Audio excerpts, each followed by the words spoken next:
All right, welcome to Pool League episode we don't even know. Like, we had technical difficulties last week.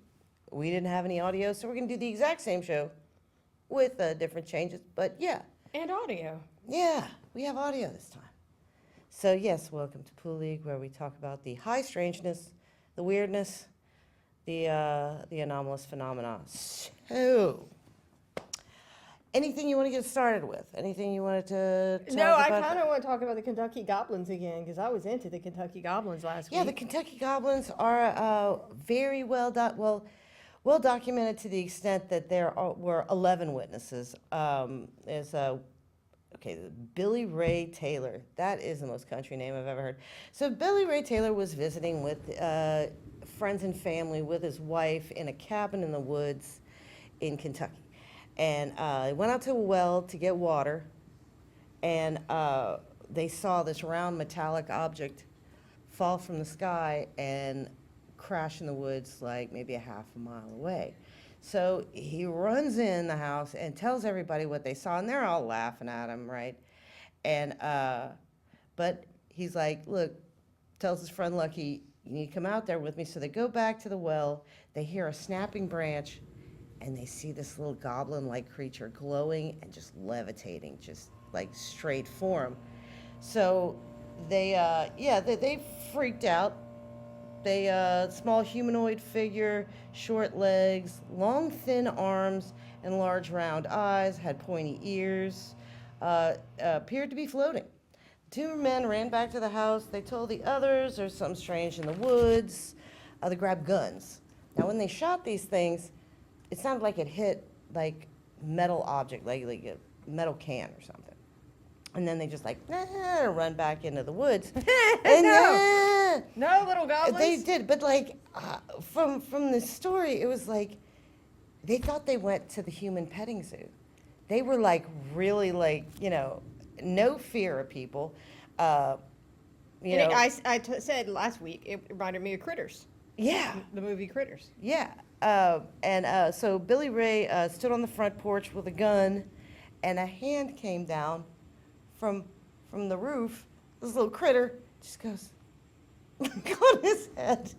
Like, I just want to pet the human. Can we pet the humans? And so he freaks out and runs off.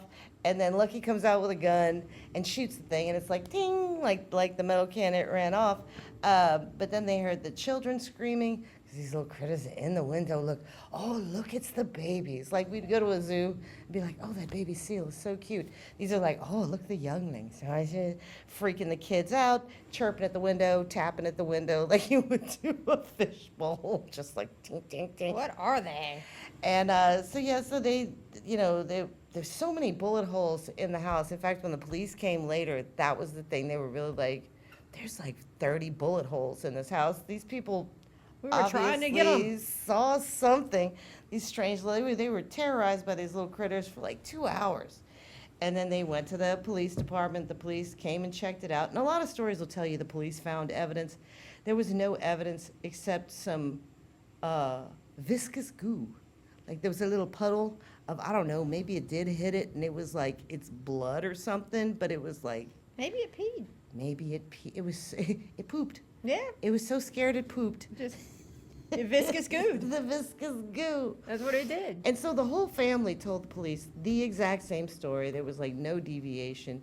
And to this day, the family, the ones who still will talk about it, but they were like harassed by TV reporters, and it was all just to make fun of them. Nobody was taking their story very seriously, so a lot of the family stopped talking about it. There's one.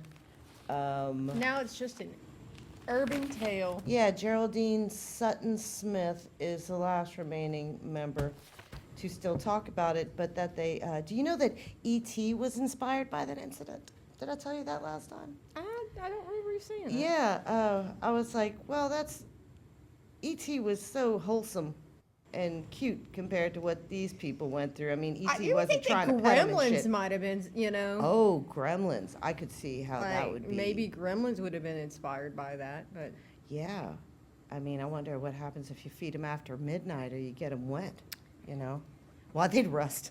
Right. Because they little tin, They got their tin can motherfuckers running around. They got their little Yeah. metal stuff. They got their little metal stuff.